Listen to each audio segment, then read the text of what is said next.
You're listening to Happy Hour Hustle, a podcast featuring the musings and witty remarks of me, Kim Bodie. We can promise at least 2 terrible jokes, which I will laugh at, and at least 10 minutes of incredible thought leadership from some amazing and influential guests. So grab a glass of iced red wine and join us for one heck of a wild ride. Also, be prepared for a dog bark or 3. There will at least be one. I should have had some wine.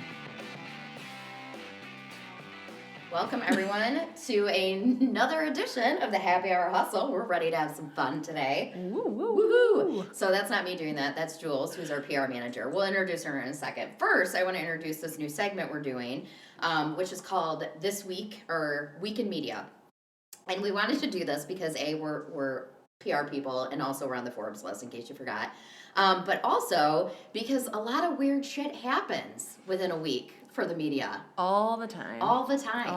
So we're actually going to be covering burgers, the Royals, and crayons. Who knew? Yeah. There's a common theme here, which none of them go together. That's a common theme. So anyway, Jules, introduce who you are. Yes, so I recently came on with 834 as the PR manager. I am excited to get all the earned media, follow all of the trends and all of the stories, and yeah, let's get this money. We also have like 4 dogs in a very tiny room, so there's going to be noises that you'll hear. One of them's going to cry, one of them's going to bark, somebody's going to knock something over, but okay. So, icebreaker. Favorite drink? Ooh, favorite drink. I'm going to go with a poor man's mule. So it's a ginger ale instead of ginger beer with vodka and lime. Yeah. Poor man's version. Poor man's. I like it. Yeah. Why is like ginger ale cheaper than ginger beer? It's not even that it's cheaper. It's makes me feel better. And I'm like a classic Michigan Vernors girl. Okay. So. Okay. Yeah. Somebody was talking about that on Twitter the other day, that they had like a horrible headache and they took Vernors, and does it have like magical healing powers? I honestly think it's a cure-all, but I think that's also another Michigan myth that like all of us just kind of believe. That's Fair. life. All right, we're gonna jump right into it. So our first one talks about is a Burger King blunder. Say that several times fast. So I saw this on Twitter because people started like tweeting about it. They put out a tweet that said women belong in the kitchen. Yeah, not great, especially on International Women's Day of all days. Nope. Just take that in. Women belong in the kitchen. Yeah, the classic trigger for many women to make me a sandwich or go fix me something. No, absolutely not. No, not at all. So what's interesting about this, though, is the story behind it is sort of good until we get to the second part of this. They actually were launching scholarships for women pursuing the culinary arts. And so 2 $25,000 scholarships. That's important in a minute, and you'll see why. So what they did is they put that out there to grab people's attention. What they should have done is then included the second tweet they sent out like milliseconds later, which was specific to... Thanks, Joey. Joey's just moving our podcast booth around. But was specific to like the scholarship, saying like there's not a lot of representation of women within, the culinary industry. Yeah. Mm-hmm. Yep. So even better than that is the full page ad taken out in the New York Times that read women belong in the kitchen, and then the subcopy to that explained a little bit of the statistics of women and executive chefs and their roles and how little it is, and then the tiniest, smallest text at the bottom, the blink and you miss it kind of thing, said that they would be giving out these 2 scholarships for $25,000. And Kim, I know you did a little bit of research, but how much does a full page ad in the New York Times run? Well, thanks for asking, Jules. It can run up to anywhere about $250,000 range. So incredible. Real quick, how much were those scholarships for? $25,000 a pop, and there were only 2 of them. Okay, so if we did the math, that's what? It's only $50,000 based off of their ad budget. It sounds like they had at least $300,000 to play with. So I feel like it would have been a bit more powerful if they had taken all of that money and put it toward those scholarships. 100%, because you know how much it costs to post on Twitter? $0. Yep. $0. $0. Sorry. The other thing is too, this frustrates me when brands do this, when they do something that's good and they want recognition for it. If you are if it's if it's for something good and you want to change something in the industry, that recognition will come at some point regardless. But when you specifically are trying the shock and awe method, it just... Yeah, wasn't the time for No, it, very especially for disingenuous. it to come out on International Women's Day of all days. It colored them in a bad light. Ooh, color. That goes right into our next story. Ooh, Nice segue. love the segue. Oh, you're already a success as a guest. Okay, so we're going to talk colors of the world. Now that we've talked about, brands behaving badly, a brand behaving badly, we want to talk about a brand that I think has really innovated itself. So Crayola has been around for over 100 years, and let's just say they've moved far beyond melting wax into crayons, and they've integrated technology. But the coolest thing that they've done recently is actually release. It's called, what is it called? The Colors of the World. Colors of the World. Yeah. And it actually represents. It has 24 different skin tones that represent like different ethnicities, and it's very multicultural. Absolutely. I kind of liken this to how beauty brands are being pushed to have more colors in their palettes for a diverse amount of people and a diverse skin tones. I think that this is a really great step into the right direction, and Crayola has been making us all happy for so many years. So why not? So why not just include that and make everyone feel the same? Which, by the way, we found this through, I think it was like a mom blog or something. So they did take to Twitter. They didn't do a full page in the New York Times. Sometimes organic is the best way you can do it. Yeah, and then you're not purposely going out there and trying to get credit for something good you did. Oh, just kind of like that BK thing. Yeah, interesting. Tying it all together. Okay, so the other story in media this week, which unless you are literally dead or are Amish and don't have a TV or something, was the Meghan Markle and Harry interview. Harry doesn't even get a last name because he's not really that important. So we'll just talk about Meghan. So love him or hate him, CBS that aired this, Yes, it was. and Oprah was the one that interviewed them, and I actually did not watch it. You did? Yes, I did, and I was sitting there with my popcorn. I've been, this is my With your Super poor Bowl man's mule. with my poor man's mule, with my popcorn, waiting. Bated breath for every single word. And it did not disappoint. I mean, there was race allegations, there was protection allegations. It wasn't great for the royal family, and the only person who's redeemable in all of this is the queen. Yeah. And still, she's probably a little complicit. Yeah. So, from there, we know that Meghan had asked multiple times for help from the firm or the institution, as they call it. Crazy they call it that. It's honestly That's insane creepy. to me. Yeah, it's weird. I think it's just like a whole like perception thing. Yeah, well, I mean, they talked about it. Went to the firm, and here's why she went to the firm. Let's touch on this. She was having suicidal thoughts. She was while 5 months pregnant with her son. Her mental health had taken a dive because of the attacks from the tabloids, the essentially being completely isolated from her family, her friends. They took her driver's license, they took her phone, took her passport. Yep, her passport. She had to delete all of her social media, so she literally had no way to contact the outside world. And needless to say, they said she wasn't a paid member of the royal family, so that didn't actually. She didn't have access then to, like, say the benefits or say talking to, a therapist or something.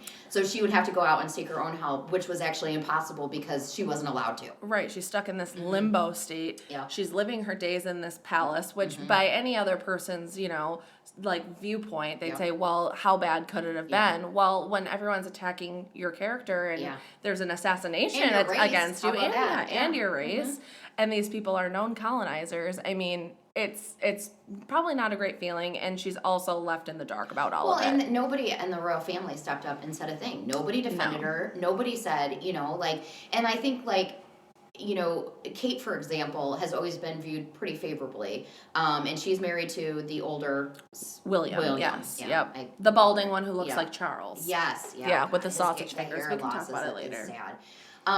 But anyways, so they would have.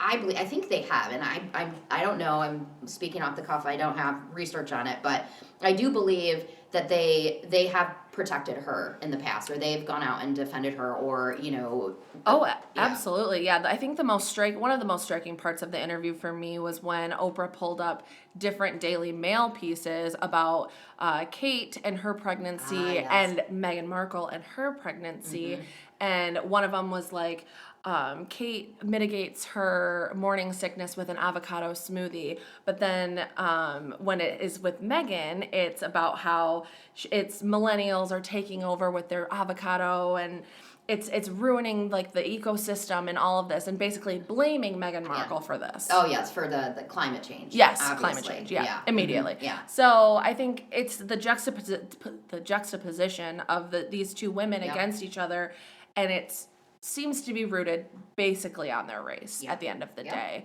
And she's a very strong female. Like, she's always been outspoken. She's always like, and it's funny because there was another member of the royal family that they said which left. I can't remember the name.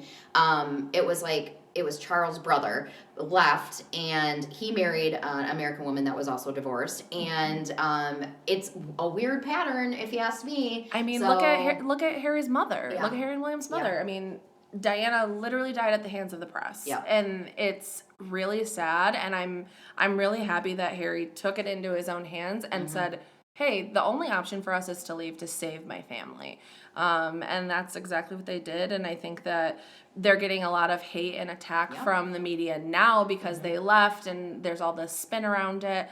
But at the end of the day, he's just trying to protect his family. Yeah. He's making these Netflix and Spotify deals because they have to pay the bills. Yeah. I mean, Tyler Perry, of all people, was the one who took them in and gave them his personal security for months at the beginning of the pandemic. And when people, so I know people are going to be like, oh, she needed security. When she's attacked, and also let's remember Diana literally died because of the media. When she's being attacked, when threats are being lobbed against her through, whether it's the media or social or whatever, she has to protect her family. Oh, yeah. Racially charged death threats against her and her child. Yes. Oh, and that's the other thing is apparently the royal family, they won't say who, we're pretty sure it's Charles, because that guy's a dick. And he's also not talking to William. Or, no, he's talking to William. He's the golden child. He's not talking to Harry. Whatever. Right. So, but was completely not supportive. There's a big shocker. But anyways, I mean, let's just go, like, I'm going off track here, but let's just look at his track record. He cheated on Diana multiple times, was not supportive of her whatsoever. And then he married his mistress. Yeah, who, I mean, at the end of the day, we know it was Camilla. Yeah. I mean, this is hearsay, but I, in my heart of hearts, know that it was Camilla. Well, it's also like it's hearsay that Charles is a dick, but we're pretty sure he is, so. If anyone's watched The Crown, I think they know that Charles is a dick. Yeah, okay. So anyway, so back to what I was going to say before we totally went off track, is that they actually were concerned about Archie, Meghan and Harry's son, how dark he would be when he came out of the womb. Right, yeah. It's it's that colonizer behavior, and it's not okay. And they had this amazing opportunity as a royal family to have somebody of biracial descent come in and make an actual change to the institution or the firm, as they call it. It's all BS, it's but disgusting. It was a missed opportunity on their part, and I really think that they could have done things a lot differently.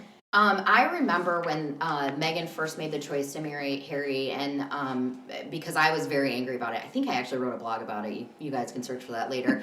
Because I was frustrated that she gave up her career, gave up her family, she gave up her flippin' dogs. That still pisses me off. She kept one, the other one was apparently too old to move, whatever. But anyway, so like she gave all this up to be married into the royal family.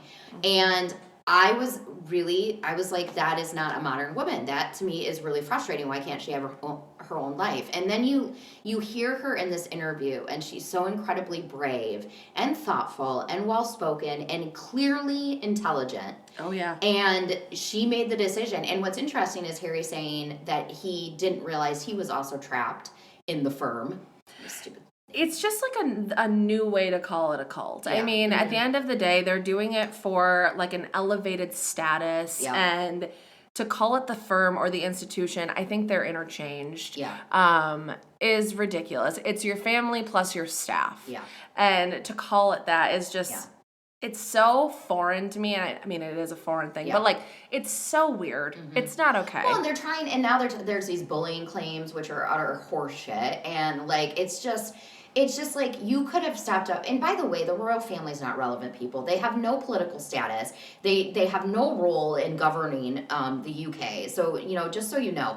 Also, during World War II, I'm pretty sure they fled. They didn't flee. They did go into hiding. Yep. While Winston Churchill was there, trying to win the war. So, literally not relevant. Say it with me. They are not relevant. No. So the fact that there's so much emphasis put on one woman and the choices she's making in her life is utterly sick and disgusting. Oh, completely agree. I mean, the entirety of the interview, you're sitting there and you're just feeling for this woman. And then when Harry comes in and starts to explain his relationship with his father and that his father's not speaking with him or wasn't at the time, it's like, wow, these people are just like, they only care about one thing, and that's their status, and it doesn't matter who they hurt along the way. Not at all. Not at all. So they are shitty humans. Yeah. Except for the Queen. God save the Queen. God save the Queen. Yeah, just her for now. But she's like 94. Yeah, and not to mention, to mention Philip. Yeah, he's a little bit rotted, but that's for what is he, 99? Also, he was a real dick too. In case anybody's curious, cheated on her all the time. Was awful, terrible. I think he was a drunk. I don't know. Sometimes I'm just throwing shit out. So somebody research that. But do we have any fact checkers that are listening? That would be great. Please don't come at me. But seriously, like the men in that entire family suck. I mean, they encourage the toxic environment, and they can definitely take a lesson or two from Oprah in this interview. And like we were talking about in the office, it's hard to stump or shock Oprah. Yeah.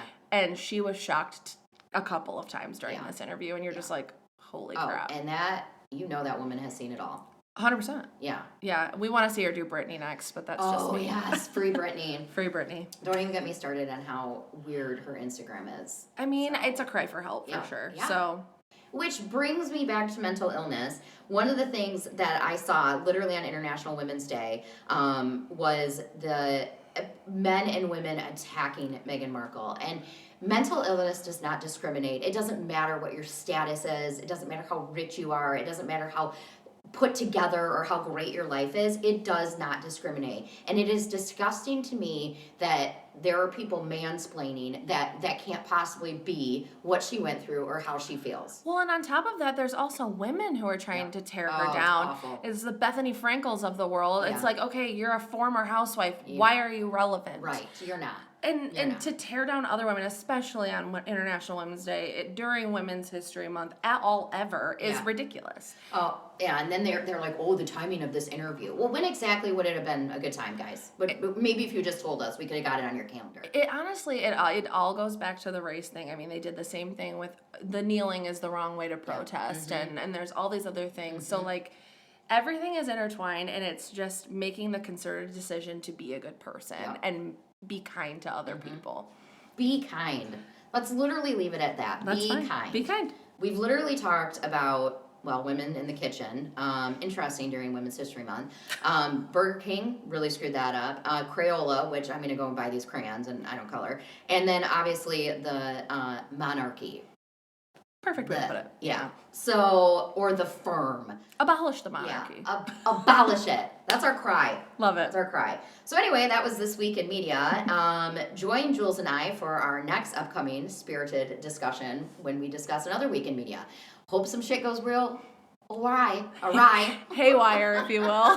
Haywire. Thank you for getting that word. I was like, awry. And then I looked at Ro out of the corner of my eye. I was like, I'm not sure I said that correctly. It sounded like I had a mouthful of marbles. Anyway, awry. So thanks again, you guys, for tuning in to Happy Hour Hustle. We'll see you on the download.